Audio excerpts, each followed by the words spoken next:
Hello, I'm Greg Hunter. Thank you for joining us today on USAWatchdog.com. We have back once again Karl Denninger. Of course, he has the popular website market-ticker.org. He is a trader and an analyst and a good one. And the last time we talked, you made a big call and you said, man, they have to stop this Social Security tax holiday. They need to bring that 2% back. And that's the one thing both Democrats and Republicans did without uttering a peep. And then the media, of course, portrayed it as, oh my gosh, everybody has to pay more taxes. But they were defunding Social Security. To your point, that was a spot-on call. Well, that's the real problem, was that, all the politicians love to push out the impact of their decisions beyond their term in office. And as long as they can do that, they don't care. It's kind of like playing with nuclear bombs. As long as the timer has enough left on it that you can get out of town before it goes off, who cares? Well, what they did with this payroll tax holiday was move that date up to about, by my calculations, about 2019. And that's just too close, because now you have people that are in their 50s and they're going to get pounded.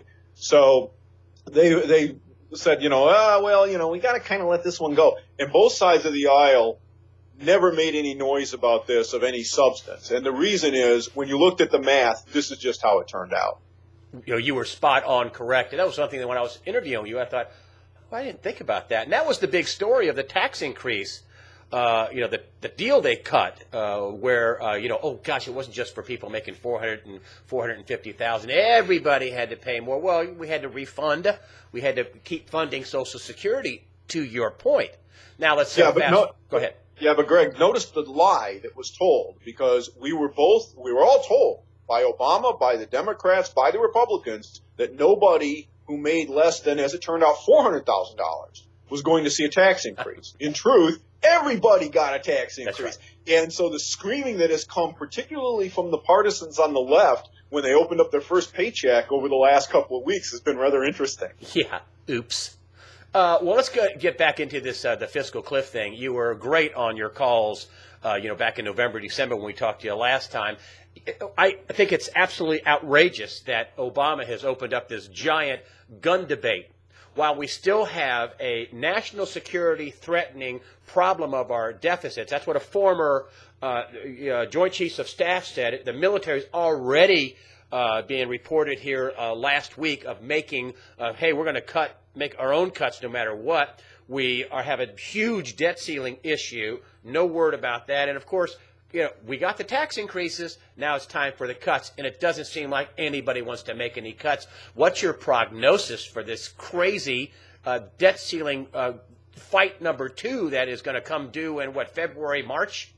The problem with the debt ceiling is that if you just keep raising it willy-nilly, which is what is the politically expedient thing to do, you're going to get downgraded, because the ratings agencies are looking at this as the impossibility of the people in the government to spend what they take in the form of taxes. So they won't raise taxes to the level necessary to fund what they're promising to spend, and they won't cut spending to the level of what they take in taxes. Eventually, one of those two things has to happen, or some combination of the two. What you haven't seen until the last week or so has been an honest discussion of what balancing the budget by only spending what we take in would be. I've been saying this is a 6 to 7% hit to GDP immediately, plus whatever the multiplier is as it ripples through the economy. Now it's showing up on CNBC and some of the other financial media with that actual figure. If you go back to the 2008 time frame, when we had the so-called recession that ended, which has not ended, they just covered it up, you'll realize when you look at the numbers that our actual GDP decline was only a couple of percent. So if this was to go through, it would be 3 to 4 times worse than what we saw in 2008 in terms of the impact on the broad economy. So what I expect them to do is try to kick the can in a way that doesn't torque off all the ratings agencies, because the truth of what we have to do is still politically impossible. The only way you get to political possibility is for the ratings agencies to act, and then for Bernanke to be forced to step back because the impact on people's ability to buy things like food and energy gets out of hand, and he has to stop. So that's what ultimately drives a cessation of this and a return to sanity. But I don't think that's coming this time around. I would like to see the Republicans put their foot down and say, we're not going to pass a debt ceiling increase. Live within your means, period. But I don't see them having the spine to do that. That's the right thing to do, but they won't do it. Well, then, aren't we going to get a debt ceiling downgrade if we start raising the debt ceiling without meaningful cuts? I mean, aren't Moody's and Fitch and S&P going to say, okay, especially S&P, boom, your debt rating is going to be cut? Don't they have to? I mean, otherwise, who's going to believe their ratings? Well, nobody has to do anything. That's the whole problem. In terms of the markets, eventually the markets are the ones that throw up on this. If you remember, during the 2008 timeframe, the markets were well in front of the ratings agencies. They were claiming that all of this dog squeeze was AAA, and it was, 3 days away from defaulting. Everybody knew it was going to default, and they were still calling it AAA securities. So I don't expect the ratings agencies to be in front of this. The saber rattling that they're doing now, though, ought to be enough for the people up on Capitol Hill to say, okay, we must deal with this. Not in the so-called medium term, because that's what you heard back in 2008. Medium term means 4 to 5 years from that particular point in time. Guess what? Time's up, guys. The clock has rung. All right. So all you're seeing now is the tap dance around the fact that we have to accept a 7, 8, maybe 10, 15% fiscal contraction in GDP in order to come back into balance. Whether you do it through raising taxes or cutting spending doesn't matter. The impact on GDP is exactly the same. Well, the Republicans are going to say, hey, listen, you got your tax increases. That's done. Now we need cuts. I mean, if they don't raise the debt ceiling, aren't the Democrats, Nancy Pelosi, Harry Reid, Obama, I'm not going to deal with with the American people having a gun to their head. If we don't raise the debt ceiling and we start defaulting on our debt, isn't it game, set, match? Isn't it over? Well, there's no default as long as you pay the coupon on the treasuries as it comes due. So this is one of the scare tactics that gets run by people in the media and the people on Capitol Hill, and especially Obama. We have to pay our bills. Look, the only bill that the government is obligated to pay is the interest and the principal on the treasury securities that it has sold. Everything else is a political promise. It's not a debt. That you were told you would get Social Security is not a debt. It's a political promise. Same thing with Medicare, Medicaid, defense spending, everything else. None of that spending is a debt. It's not legally enforceable.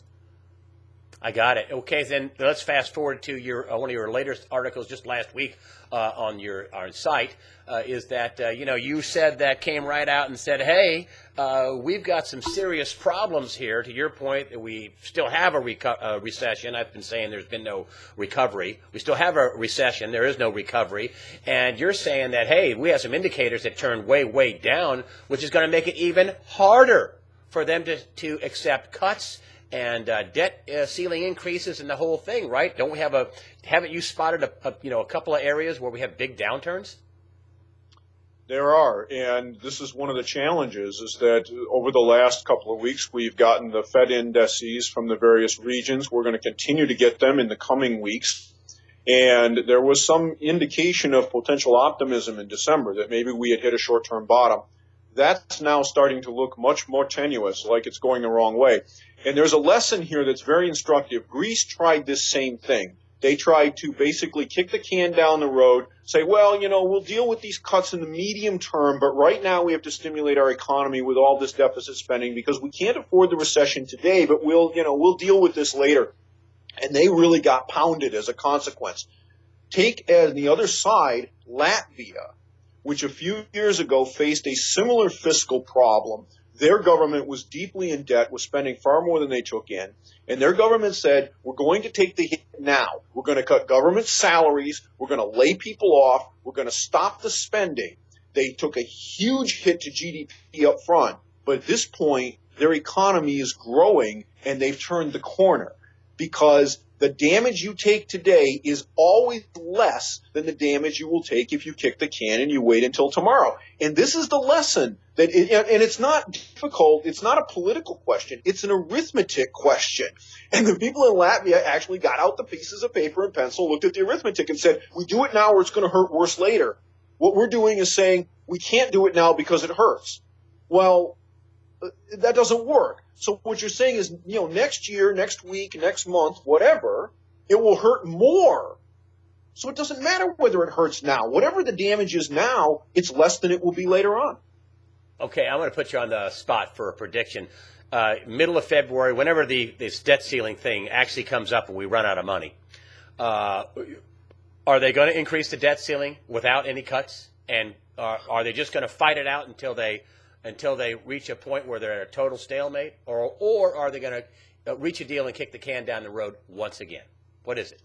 I think what the Republicans will do will be to pass a short-term reprieve, if you will, something that puts maybe $500 billion or something like that on the ceiling, okay, to get them out of the instant pickle. And then they'll say, we won't do it again unless you make the cuts. Yeah.